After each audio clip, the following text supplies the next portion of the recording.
They were always seen as a company that somehow never quite lived up to its insane potential. Twitter had global recognition, sure, but usage? That's where the cracks began to show. Compared to Facebook, Twitter was a strange beast. Too big to be niche, too niche to be truly massive. A favorite tool of celebrities and billionaires, yet misunderstood by the average user. Which makes you wonder, why exactly did Elon Musk buy Twitter? Even Nick Bilton's book couldn't fully answer that. Determined to get to the bottom of it, I dived deep into Twitter's chaotic history. And what I found was absolutely wild. The story starts with a farm boy named Evan Williams. In 1996, he moved to California, chasing rumors that programmers out there were practically shoveling money off the ground.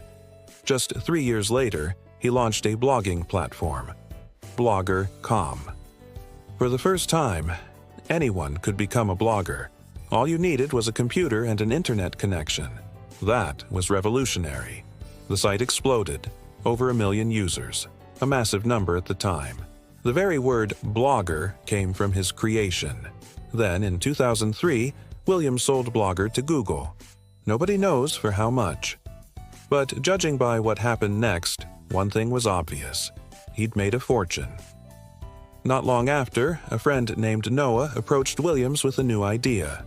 He wanted funding for a startup called Odeo, an app for launching and streaming podcasts. Now, here's the funny part. Williams didn't even like podcasts, but he was addicted to recognition. Blogger had made him famous in tech circles. Odeo could do the same in the podcast world.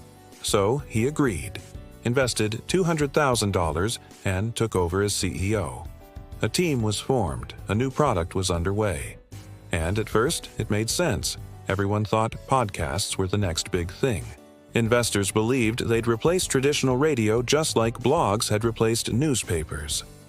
By August 2005, Odeo had secured another $500,000 in funding. Things looked promising. But soon, cracks appeared. Even the team didn't really use the product themselves. The real death blow? Steve Jobs. He announced that iTunes would now support podcasts, and it would come pre-installed on 200 million devices. It was game over. Odeo was doomed. Williams knew it. So he started looking for something else. A new idea. A new product. Enter Jack Dorsey. Jack Dorsey was quiet. Awkward, even. A guy who looked more like a philosophy student than a tech visionary. He dressed simply, barely spoke in meetings, but when he did, people listened. There was something about his presence. Intense, focused. And, most of all, he was obsessed with simplicity. Dorsey had this odd little idea. A platform where people could share quick updates, status messages about what they were doing. It wasn't revolutionary. It wasn't even new. But it was something. In his mind, it would be like instant messaging. But public. At first, nobody took it seriously. They laughed at it. Williams told him, "Jack, this sounds like a side project." But Jack kept working on it anyway, in his spare time, slowly building. Then something strange happened. People started using it. At first, just a few, then dozens, then hundreds. Odeo, the failing podcast company, suddenly had a heartbeat again, but not from podcasts. This was something different. The team realized it too. They pivoted, completely. Podcasts were out. Real-time micro-messaging was in. And in 2006, they gave it a name. Twitter. The idea was simple. 140 characters to say what you're doing, thinking, or witnessing. No filters, no algorithms, just raw thoughts, one tweet at a time. It caught on fast. First, it was the tech crowd. Early adopters, startup founders, journalists. But then came the politicians, the celebrities, the brands. Twitter became the loudest room on the internet, a global cocktail party with no dress code and no moderation. And then, chaos. Because what happens when anyone, anywhere in the world can broadcast anything in real time? You get a revolution, you get uprisings, you get fake news, You get a platform too powerful to control and too fragile to truly survive. But we're getting ahead of ourselves. Twitter was growing, but not the way Facebook was. Facebook was clean, controlled. Your mom was on Facebook. Your boss was on Facebook. It was like a digital suburb with white picket fences. Twitter, it was New York City at 2 a.m. Loud, unfiltered, constantly moving. And just like New York, it attracted everyone, from poets to scammers, prophets to politicians, especially politicians. One of Twitter AS' first real explosions happened during South by Southwest, SXSW, in 2007. The team set up screens throughout the venue showing live tweets in real time. Suddenly, everyone was using it. It went viral, not because it was polished, but because it was raw. That rawness was the magic. But it was also the curse. Behind the scenes, Twitter was a mess.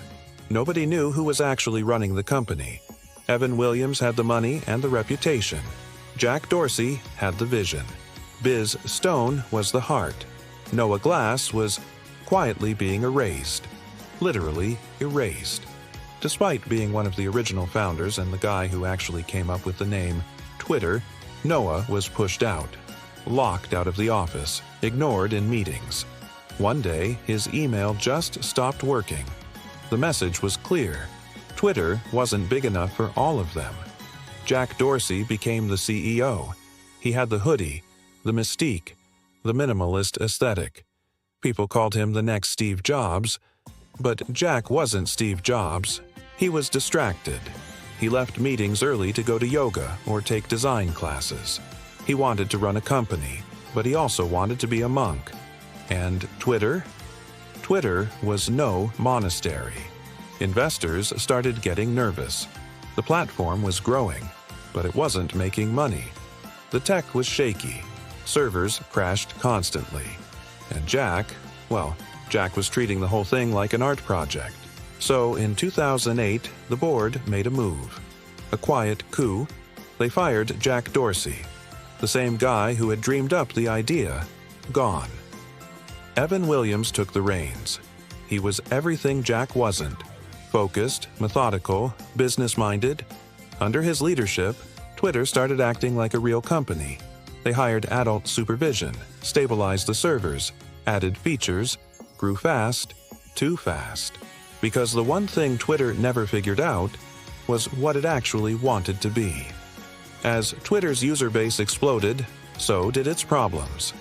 By 2010, the platform was no longer a fun side project. It was a cultural force. Politicians were tweeting policy. Celebrities were starting feuds. Journalists were breaking stories in real time. The world was paying attention. But inside the company, something wasn't working. Evan Williams, for all his focus and discipline, didn't quite fit the moment. He was brilliant, sure, but quiet, awkward. He struggled in interviews, stumbled on stage, and didn't project confidence in front of the press or Wall Street. And Twitter was starting to feel the pressure, especially with Facebook growing like wildfire and investors asking the same question over and over again. When will Twitter make money? The answer, they didn't know. Enter Dick Costolo. He was funny, confident. A former stand-up comedian turned tech executive. In meetings, he made people laugh and got them to agree. He knew how to talk to investors, how to handle the media, and, most importantly, how to lead like a CEO. The board made another move. Evan was out. Dick was in. And, at first, it worked. Twitter launched ads, promoted tweets, data licensing. It became a business. The servers stopped crashing, revenue climbed. By 2013, Twitter went public. The IPO was a huge success, at least on paper, because deep down, Twitter still didn't know what it was. A media company? A tech platform? A public utility? A global town square? The branding shifted constantly, but the core product stayed the same. 140 characters and a lot of noise. And with that noise came something else. Fire, harassment, trolling, hate speech, misinformation, Twitter had given everyone a microphone, but it forgot to build a security system. And now, the very thing that made it powerful, its openness, was turning into its greatest liability. Celebrities started quitting. Journalists were doxxed. Movements like Gamergate revealed just how easily Twitter could be weaponized. Politicians were using the platform not to unite, but to divide. And all the while, behind the scenes, Twitter's leadership tried to balance free speech with safety, user growth with investor pressure, and product stagnation with internal chaos. Dick Costolo tried to hold it together, but in 2015, under mounting pressure, he stepped down. And who did the board bring back? Jack. Yes, Jack Dorsey returned like a ghost from Twitter's past. Only now, he was running two companies at once, Twitter and Square. Two full-time CEO jobs. And still the same old questions remained. What is Twitter? Who is it for? And can anyone actually control it? Jack Dorsey was back, but he wasn't the same Jack. He was quieter, almost haunted. He wore black, grew a beard, practiced meditation, and spoke in cryptic tweets about decentralization and freedom. He was running $2 billion companies at once and sleeping 4 hours a night, if that. But Twitter was not Zen. The platform had become a battlefield. Every day, new fights erupted. Over politics, over identity, over who should be allowed to speak and who shouldn't. Jack wanted Twitter to be the global town square, a place for conversation. But that town square now looked more like a burning dumpster behind a courthouse, and everyone had an opinion on how to fix it. Congress wanted more moderation. Activists demanded accountability. Users called it censorship. Trolls called it weakness. No one was happy. Jack tried to walk the tightrope. He implemented fact-checking. He banned accounts spreading misinformation. He introduced warnings on tweets, including those from high-profile figures. Then came Donald Trump. The 45th president had turned Twitter into his personal megaphone. With a single tweet, he could tank markets, start international incidents, or rally millions of followers. His feed was unpredictable, sometimes unhinged, always viral. But as Trump's tweets became more extreme, pressure grew. Critics said Twitter was enabling hate. Others said it was suppressing truth. Then, in early January 2021, everything collapsed. After the Capitol riot, Twitter made a move that changed everything. It banned the sitting president of the United States. The decision was praised by many, condemned by others. But most of all, it set a precedent. Twitter was no longer just a platform. It had become a moral referee, a digital gatekeeper. And gatekeepers make enemies. One of those enemies? Elon Musk. He didn't like what he saw. To him, Twitter had betrayed its roots. It was supposed to be about speech. Now, it was about control. He began tweeting cryptic things like, "Free speech is essential to a functioning democracy." At first, no one thought much of it, but Elon had a plan, and it would send shockwaves through Silicon Valley. At first, it looked like trolling. In early 2022, Elon Musk, already the world's richest man and CEO of Tesla and SpaceX, started making jokes about Twitter, about free speech, about how the platform was dying, about how maybe someone should do something about it. And then, he bought 9.2% of the company. Just like that, Musk became Twitter's largest individual shareholder. Nobody saw it coming. The board was blindsided. The media lost its mind. Was this just a power move? A publicity stunt? A meme gone too far? Turns out, it was all of the above. At first, Twitter invited him to join the board. That would limit how many shares he could own and give them a chance to control the chaos. Musk agreed, for about 5 minutes. Then he backed out. Then he made his move. On April 14, 2022, Elon tweeted a bombshell. He was offering to buy 100% of Twitter for $44 billion. Cash. No strings. The world froze. The offer wasn't just outrageous in scale, It was personal. Musk said he wanted to unlock Twitter's full potential, to restore trust, to make it a platform for free speech again. He framed it like a rescue mission, a moral crusade. Behind the scenes, Twitter's board panicked. They launched a poison pill defense, tried to slow him down, hoped he'd walk away. But the shareholders smelled blood and profit. The offer was too good, too inflated, too Musk. 2 weeks later, it was official. Elon Musk was buying Twitter. The internet exploded. Some cheered, others screamed. And Musk? He posted a meme of himself laughing. But almost immediately, the problems began. Musk tried to back out. He claimed Twitter had too many bots, too much fake engagement. He accused them of hiding the truth. Twitter sued. A messy legal battle began. Private texts leaked, showing just how impulsive and bizarre the deal had been from the start. But by October 2022, it was done. Musk walked into Twitter HQ carrying a literal sink. "Let that sink in," he tweeted. He was in charge now. No more Jack, no more board, no more rules. It was chaos time. When Elon Musk took control of Twitter in October 2022, he didn't just tweak a few settings.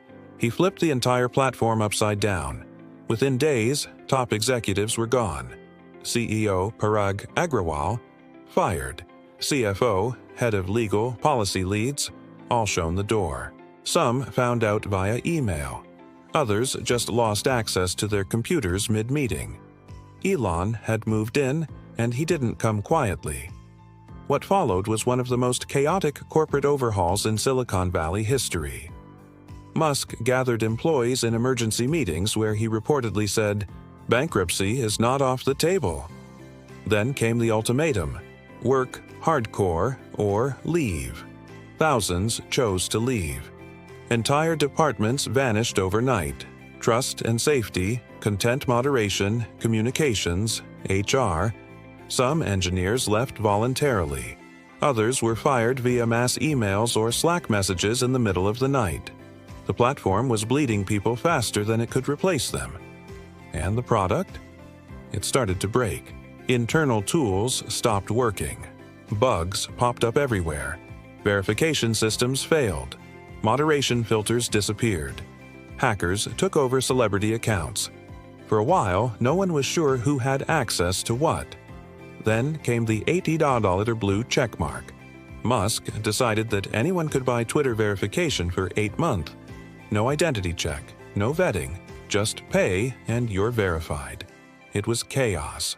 Fake, verified accounts began impersonating politicians, brands, and celebrities. One Eli Lilly tweet claimed insulin was now free, and the real company lost billions in stock value within hours. Advertisers panicked. Major brands paused their campaigns. Twitter's ad revenue plummeted. Elon publicly mocked some of the advertisers on his own timeline. Internally, some employees were begging him to stop tweeting. Externally, everyone was watching the platform burn in real time. Still, Musk doubled down.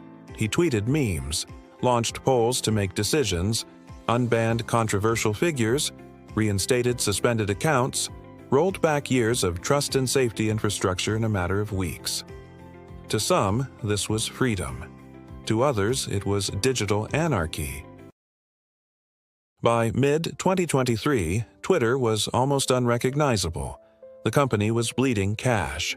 Its workforce had shrunk by over 70%. Advertisers hadn't fully come back. Features were rolled out and pulled back almost weekly. Public trust was crumbling. But Elon Musk, he had a bigger vision. He didn't want to run Twitter anymore. He wanted to build something bigger, something he called X. Not a platform, a everything app. Banking, messaging, shopping, social media, all rolled into one. Inspired by China's WeChat, Musk envisioned X as the West's super app. Twitter, in his eyes, was just a foundation, a stepping stone. So, in July 2023, with little warning, he killed the brand. No more Twitter, no more bird logo, just X. Black and white branding. a cryptic new name, a single letter that meant everything and nothing. People were confused. The app still looked like Twitter. It still worked, mostly like Twitter, but now it had no clear identity. Was it a free speech haven, a fintech product, a glorified meme board? Even Musk's own posts didn't make it clear. One day he'd tweet about AI, the next about Dogecoin, then nuclear war, then monetizing creators. Then silence. Meanwhile, Meta launched Threads, a Twitter competitor backed by Instagram. Within days, Threads gained tens of millions of users, people desperate for a stable, familiar alternative. Elon predictably responded with memes and threats. Legal action was considered. Drama, as always, followed. And through it all, the platform once called Twitter limped forward. Some users stayed loyal, those who believed in Elon's mission. Others left for good. Journalists, creators, advertisers, entire communities vanished. The platform felt emptier, angrier, weirder. But Musk didn't seem to care. For him, X wasn't a product to serve the public. It was a laboratory, an ideological playground, a tool to reshape digital speech, influence culture, and maybe, just maybe, build a legacy bigger than rockets and cars. In the end, what remained wasn't Twitter. It was something colder, stranger, less alive. The blue bird, the symbol of online conversation, protest, humor, and chaos, was gone. What replaced it was a minimalist X, sharp, clean, hollow. For some, it was progress. For others, it was a funeral. Twitter had once been a strange kind of miracle. It gave a voice to the voiceless. It started revolutions, connected strangers, broke news, made people laugh, made people angry. It was messy, but it was human. Under Elon Musk, it became something else, an extension of one man's will. X was no longer a public square. It was a private experiment. Rules were rewritten daily. Algorithms shifted silently. Speech was free, but trust was fractured. What used to feel like a city now felt like a bunker. Some users stayed for the drama. Others clung to nostalgia, but most just left. And the people who built Twitter? Many of them don't even talk about it anymore. Noah Glass, the forgotten founder, never received public credit. Jack Dorsey became a distant ghost, tweeting about Bitcoin and spiritual freedom. Biz Stone disappeared from the spotlight. Dick Costolo faded into venture capital. The platform they created had changed the world, and then it was taken over, mutated, renamed, stripped of its history. What was once the loudest place on the internet became an echo chamber. What was once unpredictable became erratic. What was once flawed but hopeful became just another tech empire, run from the top down. And maybe that's the real story. Twitter wasn't perfect, it was vulnerable.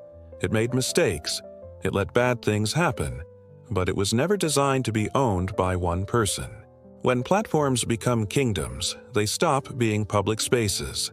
They become mirrors of their owners' beliefs, fears, and fantasies.